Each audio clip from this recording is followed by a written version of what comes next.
Em nome do Pai, do Filho e do Espírito Santo. Amém.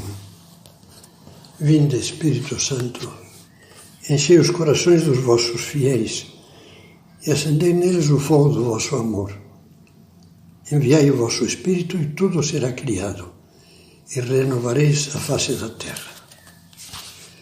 Estamos iniciando com essa gravação uma nova série.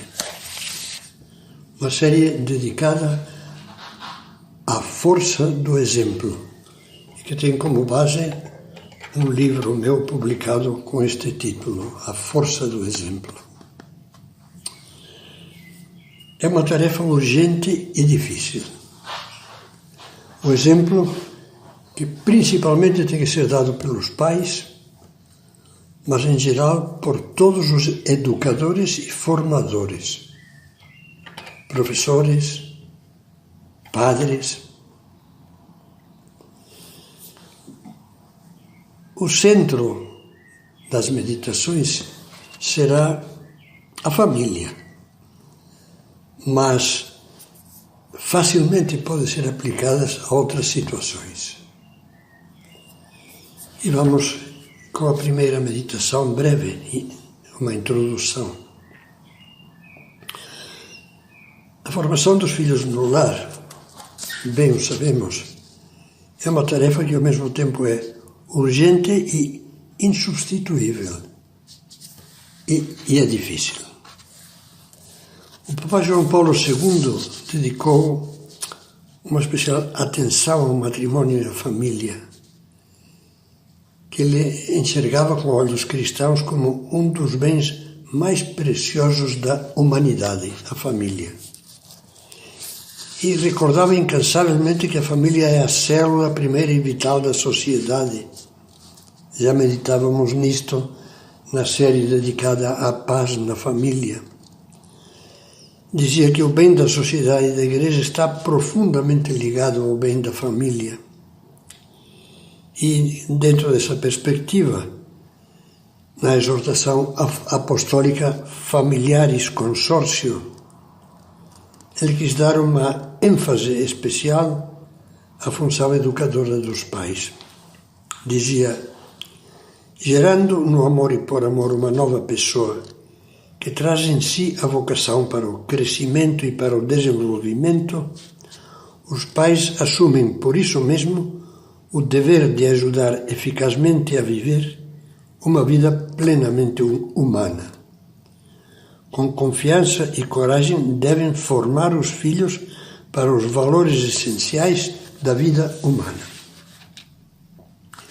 Essa ação formativa se desdobra em múltiplas facetas. Nestas meditações vamos centrar-nos numa só delas, que é sem dúvida a principal, o exemplo. Já foi dito muitas vezes que o melhor educador é o exemplo, e que todas as técnicas de formação, de educação, se não têm simultaneamente e como base o exemplo, se desvanecem, caem no chão. Um documento da Igreja sobre a família diz: é necessário que os pais vivam primeiro aquilo que pretendem que os filhos vivam depois. São palavras escritas pelo já falecido bispo Dom Rafael Cifuentes. Os pais precisam irradiar com alegria o calor da vivência cristã. Assim, os filhos se sentem contagiados. E é verdade. As virtudes dos pais são um modelo fundamental para os filhos. Esses deverão aprender a viver as virtudes humanas e cristãs praticadas pelos pais, de forma insubstituível no próprio lar. Honestidade, cita Dom Rafael, solidariedade, respeito, sinceridade, lealdade, fortaleza, laboriosidade, constância, fidelidade, prudência, justiça, temperança, castidade, desprendimento, sobriedade, humildade e tantas outras. O panorama é muito sério e é bom que cause preocupação. Mas este dever de dar exemplo é um dever ao qual os pais não podem subtrair-se, não se podem furtar a ele, porque nada nem ninguém os poderá substituir.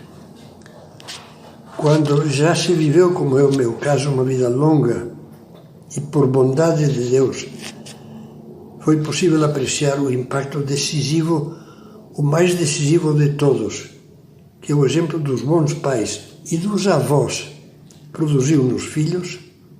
Essa necessidade do exemplo deixa de ser uma teoria para se tornar numa prioridade irrenunciável.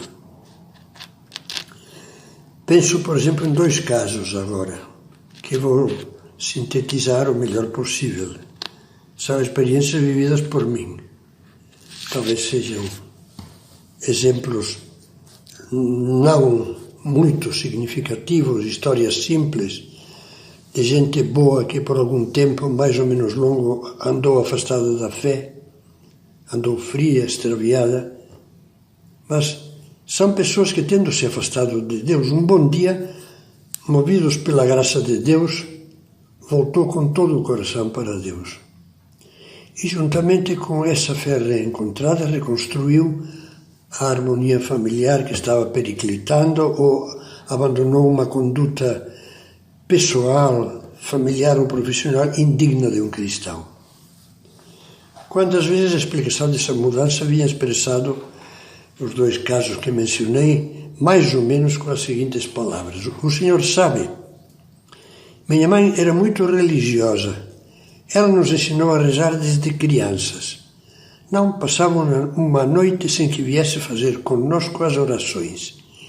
E eu guardo dela a lembrança do amor à Eucaristia, da confiança que tinha em Nossa Senhora, ela tão devota de Nossa Senhora Aparecida.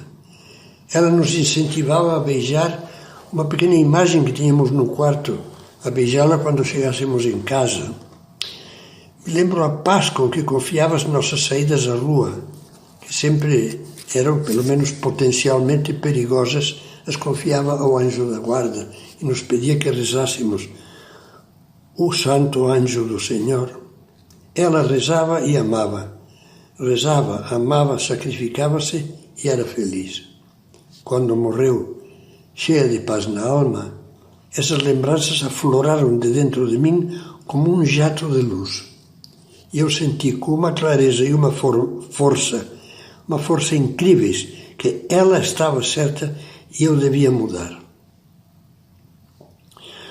Outro caso de alguém que foi salvo, sempre Deus quem salva por esse meio, pela lembrança do avô, cristão a toda prova, trabalhador honestíssimo e incansável na sua luta por tirar a família da pobreza e oferecer-lhe um futuro melhor. Diz a pessoa interessada: nunca lhe ouvi uma queixa.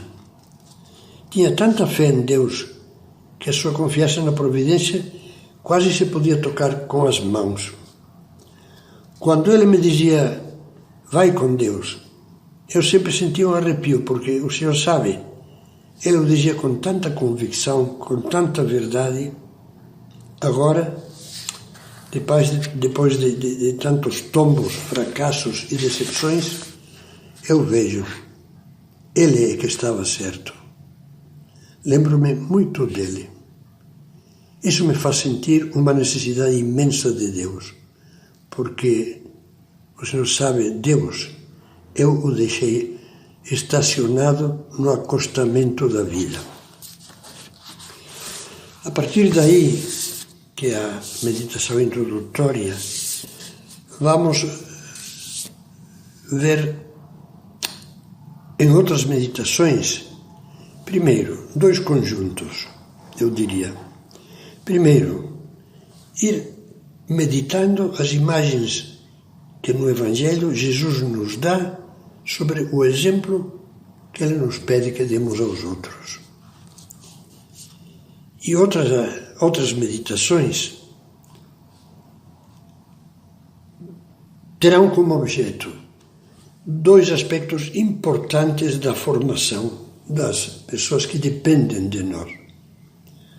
a formação na verdade, através das nossas convicções, e a formação na virtude, através das nossas práticas das virtudes.